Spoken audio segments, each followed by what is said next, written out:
Hello students, in this lecture we are going to talk about direction angles and direction cosines. Now consider a line L in space, okay, so that you can see the x-axis, y-axis and z-axis over here. Suppose line L is parallel to this vector, say OP bar, and A bar is a vector along OP bar. Then the angle that this vector makes, the angle that OP bar makes with the positive x-axis, the positive y-axis, we measure it in the anti-clockwise direction, and the positive z-axis in this way is known as the direction angles made by the vector. And since the vector is parallel to line L, we see that these are the direction angles of line L as well. And these angles are called as alpha, beta and gamma in general. So thus we say that the angles made by a non-zero vector, say A bar, with the positive x, y and z axis are known as the direction angles. And now remember that if alpha, beta and gamma are the direction angles, then the values of alpha, beta and gamma fall between 0 and pi. Okay. Now, suppose we take the cosine of these angles. We get cos alpha, cos beta and cos gamma. And these values, that is cos alpha, cos beta and cos gamma, are known as the direction cosines of the line. Okay, so a line has direction angles, the angles which it makes with the positive x, y and z axis, and also direction cosines, the cosine of those angles. And generally they are denoted as alpha, beta and gamma. Now going further, consider this figure whereby we have the vector A bar making say angles alpha, beta and gamma. So the direction cosines, the direction angles of vector A bar are alpha, beta and gamma. Okay. Now A bar has three components along the x, y and z axis. They are A1, A2 and A3. Okay. So we can write that A bar is equal to A1 I cap plus A2 j cap plus A3 k cap. So in this way we can represent the vector A bar. Now suppose in this case the angle made between A bar and I cap is alpha, isn't it? Because A bar has direction angle alpha with the x axis. So the angle between A bar and I cap is cos alpha, and therefore we can have cos alpha is equal to, by the formula for finding the cosine of an angle, we have A bar dot I cap upon mod A bar into mod I cap. Okay, which comes out as A bar is A1I plus A2J plus A3K dot I cap upon mod A bar, because I cap is 1. It's a unit vector, so mod I cap is 1 and therefore we get this particular value. Now solving it further, we get cos alpha, as now I dot I is 1, j dot I and k dot I is 0, and therefore we get cos alpha is equal to A1 I dot I is 1, so A1 upon mod A. Similarly, we can write for cos beta, which is the angle made between A bar and j cap. Okay, angle made by the vector A bar with the y axis. So therefore cos beta is equal to A2 upon mod A. And similarly, cos gamma is equal to A3 upon mod A. Okay, having said this much, suppose we write this value, that is cos square alpha plus cos square beta plus cos square gamma. We get A1 square upon mod A square, A bar square, plus a2 square upon mod a bar square again, and the same thing, a3 square upon mod a bar square. This becomes the value when we square the terms. Now, you know that a bar is equal to, now how to find the magnitude of a vector? We know that mod a bar is actually root of a1 square plus a2 square plus a3 square. Isn't it? By formula for finding the magnitude of a vector, from this value, we get mod a bar as this way. Okay. Now from this, we can write that, see, all three have the same denominator. A bar square is a denominator for a1 square, a2 square and a3 square. So over here we get a1 square plus a2 square plus a3 square upon mod a bar square. Now mod a bar square becomes again a1 square, just now we discussed it, a2 square plus a3 square. And this gets cancelled, so we get 1.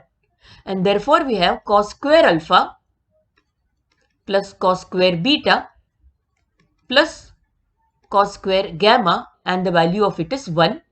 And this is a very important aspect. You have to keep it in mind in a very proper manner, that is it. Okay.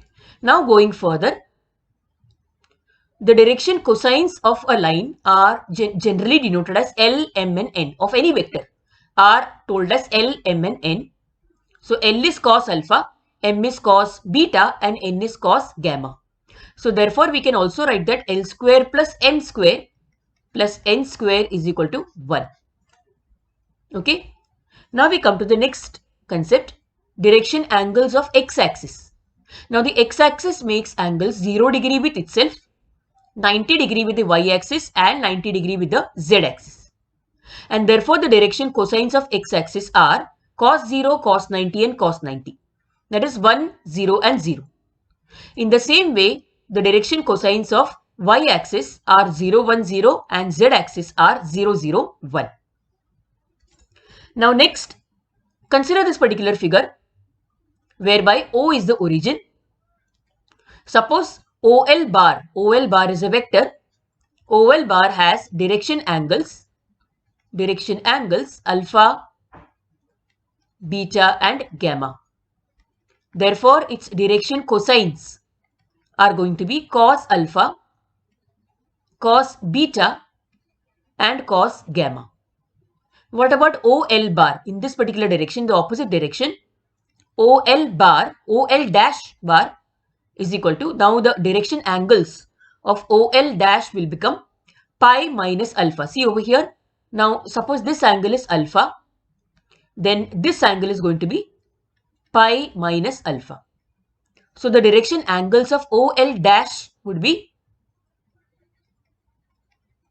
pi minus alpha, pi minus beta and pi minus gamma. Okay, and therefore its direction cosines are going to be cos of pi minus alpha, cos of pi minus beta and same way this value, that is cos of pi minus gamma. This turn out to be minus cos alpha, minus cos beta and minus cos gamma. And therefore we say that the direction cosines of line, say L dash, this entire line L dash, turn out to be plus or minus cos alpha, plus or minus cos beta, plus or minus cos gamma. Now cos alpha, cos beta, cos gamma are L, M, N. So we say that the direction cosines of a line are given by plus or minus L, plus or minus M and plus or minus N in this way. Okay. Now going on to the next concept that is there, we come to something called direction ratios. Now direction ratios are 3 numbers and these numbers are proportional to the direction cosines of a line. These are any 3 numbers. We denote these numbers as A, B and C. Now A, B and C are proportional to the direction cosines. Okay, therefore we can have this ratio L upon A if L is the direction, L, M, N are the direction cosines. Remember, So we can say that L upon A is equal to M upon B is equal to N upon C is equal to lambda. So this way we can represent these three numbers, which are the direction ratios of a line that is there. Okay, so any line will have direction ratios and direction cosines. Now, these direction ratios can be any three numbers, because of which there is a proportionality relation which is there. So therefore we can say that a line has infinite direction ratios. DRs are direction ratios for short. Okay, so a line has infinite direction ratios, but its direction cosines are unique. It has the same, only one set of direction cosines are there for a particular line. So we say that it has unique direction cosines. This way. Okay, and then moving further, suppose we want to find the relation between the direction ratios and direction cosines. This is going to help us to solve sums.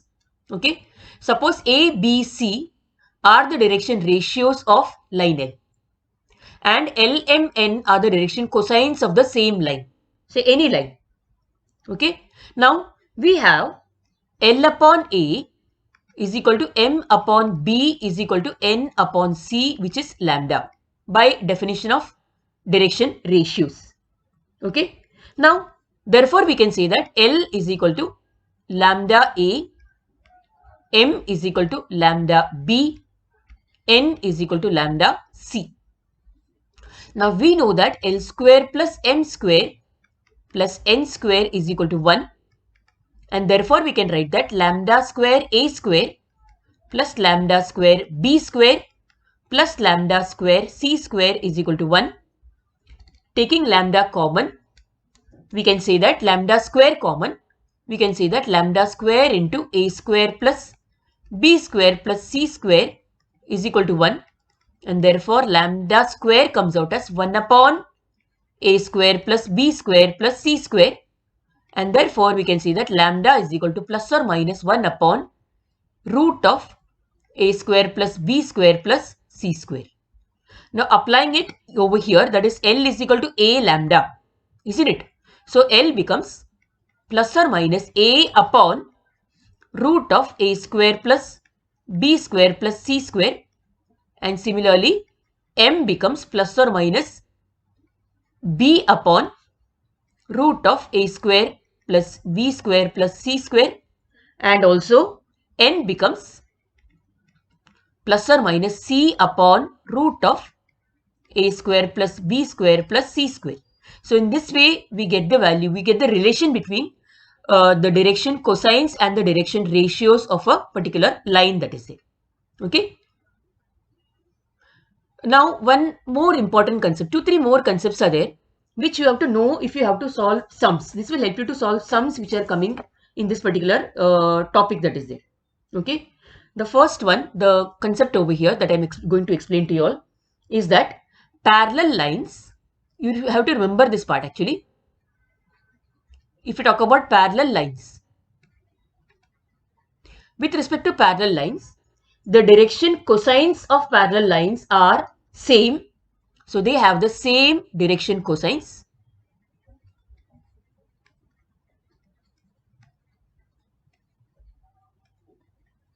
And also they have the proportional direction ratios. Okay, they have proportional direction ratios.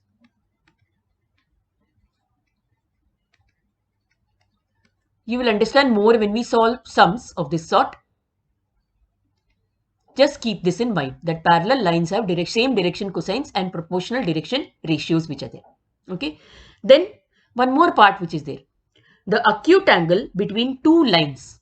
Suppose there are two lines and these two lines have direction cosines as L1, M1 and N1. Let me write it properly for you. Suppose the direction cosines of a line are, say the first line is L1, okay, and this line has direction cosines as L1, M1 and N1. And similarly, suppose there is another line, say L2, and this has direction cosines L2, M2 and N2. Then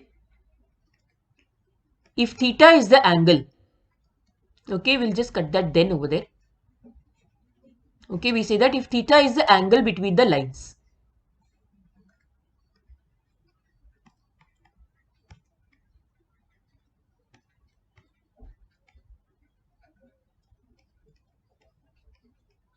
then we say that cos theta is equal to mod of L1 L2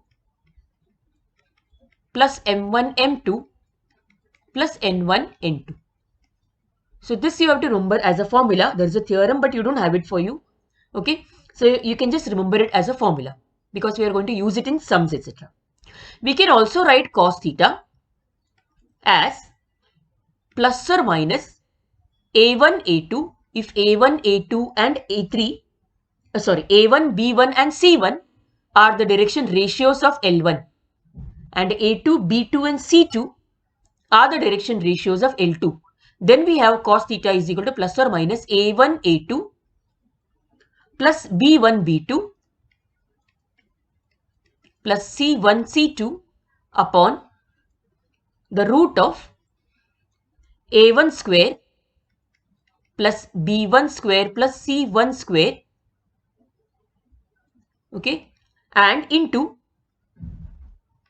again the root of A2 square plus B2 square plus C2 square, this way. So this is one property which you have to keep in mind as well.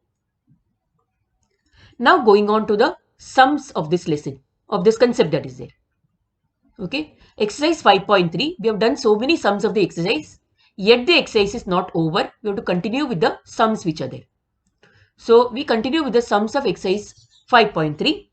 Okay, and in this case, the 10th sum, if a vector has direction angles 45 and 60, find the third direction angle that is there.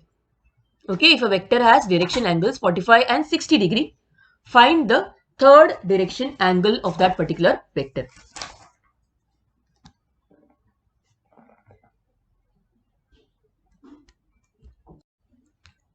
Now we begin with exercise 5.3.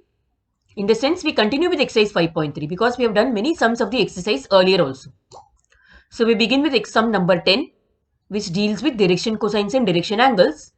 If a vector has direction angles 45 and 60 degree, find the third direction angle that is there. Now, in this case, suppose alpha is equal to 45 degree and beta is equal to 60 degree. We have to find the value of gamma. Okay, we have to find the value of gamma. Now here we have cos square alpha, this property, that is cos square alpha plus cos square beta plus cos square gamma is equal to 1. And therefore we have cos square 45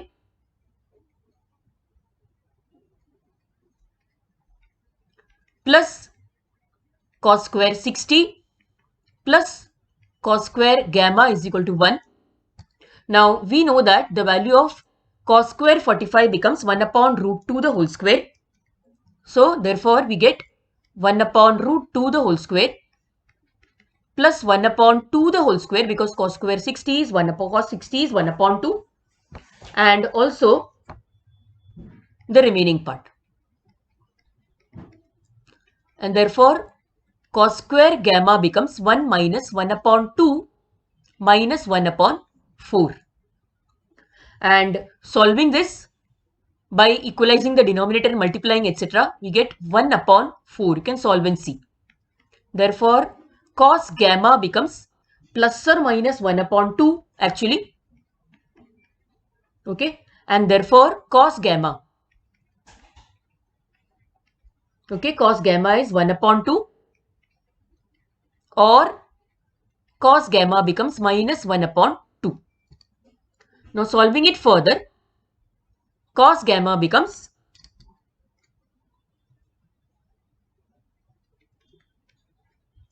cos gamma can be written as cos of 60, that is cos of pi by 3, or cos gamma can be minus cos of pi by 3, which is cos of, by allied angles we convert it into pi minus pi by 3, which is cos of 2 pi by 3. Pi by 3 means 60 degree and 2 pi by 3 means 2 into 60, which is 120. Both the angles lie between 0 and 180. Therefore, gamma can be either pi by 3 or gamma can be the value minus 2 pi by 3. So, these are the two possible values of gamma over here. Okay. Now, the next sum. If a line makes angles 90, 135 and 45 with the x, y and z axis respectively, find its direction cosines. So here alpha is given as 90, beta is given as 135 and gamma is given as 45 degree. In degrees, all are in degrees only. So therefore direction cosines are cos alpha. Cos alpha becomes cos 90, which is 0. Cos beta becomes cos 135. Taking allied angles, it becomes cos of 180 minus 45, which is minus cos of 45. And minus cos 45 means minus 1 upon root 2. And cos gamma, which is cos 45 and which becomes 1 upon root 2. So these are the direction cosines of that particular line that is there. Okay. That was easy enough, I hope. The 12th question. A line has direction ratios 4, minus 12 and 18. Find its direction cosines. So here in this case, they have given us the value of A, B and C. A is 4, B is minus 12 and C is 18. This type of questions you can get as MCQs in the exam actually. Suppose L, M, N are the direction cosines of the line. So we have L is equal to, applying the formula, we have L is equal to A upon the root of A square plus B square plus C square, which becomes 4 upon the root of 4 square plus minus 12 square plus 18 square. Modifying that, we get 4 upon the root of 16 plus 144 plus 324. Solving that further, we get 4 upon the root of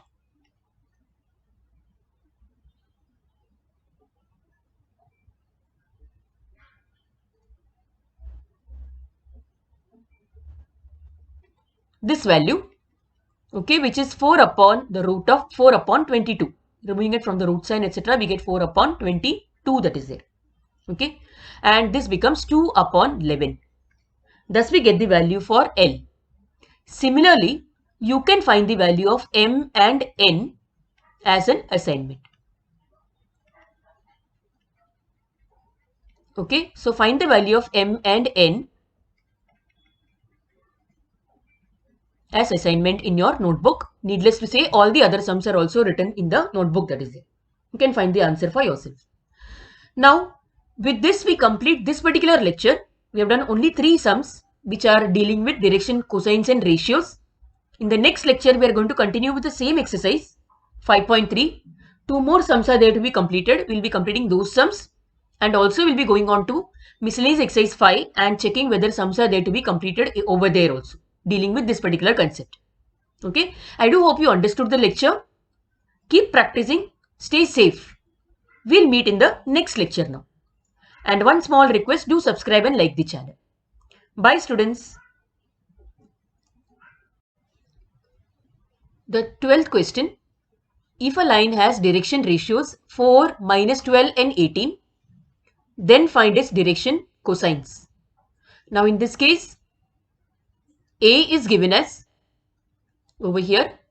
A, B and C are the direction ratios of the line. So A is 4, B is minus 12 and C is given as 18. You are supposed to find the direction cosines of the line. So if L and N are the direction cosines, using the formula L is equal to A upon the root of A square plus B square plus C square, we get 4 upon the root of 4 square plus minus 12 square plus 18 square, which is 4 upon the root of 16 plus 144 plus 324. Okay, solving that, it comes out as 4 upon 22, which is 2 upon 11. Now you can find the rest of them, that is M and N. You can find it out in the same way by doing B upon root of A square plus B square plus C square and C upon the same thing. Okay, so this would be an assignment for you to be completed in your notebook along with the other sums which are there. So we are completing only 3 sums dealing with direction ratios and cosines from exercise 5.3 today. There are 2 more sums to be completed, but those sums will be completing in the next lecture that is there. Okay, so practice this concept, make it perfect, so that when we come to the next lecture, when we deal with the sums directly, you are able to understand them. And also, we are also going to go through miscellaneous exercise 5, same sums dealing with direction ratios and cosines over there also. So we'll meet in the next lecture. Stay safe and healthy. Do subscribe and like the channel. Bye students.